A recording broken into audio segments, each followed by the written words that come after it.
moi je suis très sereine sur l'avenir malgré tout, parce que je pense qu'il faut s'entourer de gens qui nous donnent cet espoir quand on ne peut pas aller le regarder trop loin de nous. Je me tourne vers la politique, j'ai pas beaucoup d'espoir. Je regarde l'état du monde, j'ai pas beaucoup d'espoir. Je regarde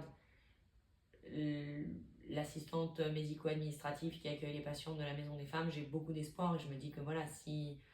une femme victime de violence la rencontre comme première interlocutrice pour la première fois alors qu'elle partage des violences, et ben qu'elle va aller mieux, qu'ensuite elle verra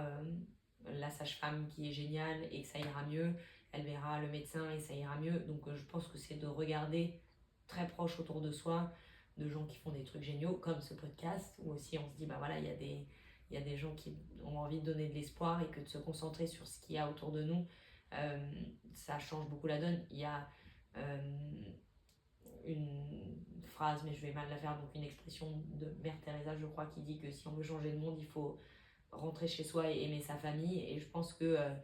je trouve ça très vrai, que je pense qu'il y a beaucoup de changements qui peuvent s'opérer quand on commence à un niveau tout petit autour de nous, avec ouais, les enfants de nos amis, essayer de les aider à trouver leur passion, à trouver un stage, je sais pas, je pense que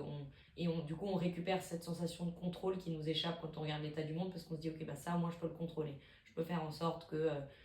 aujourd'hui les patients de la maison des femmes soient bien accueillis dans la maison des femmes, je peux faire en sorte que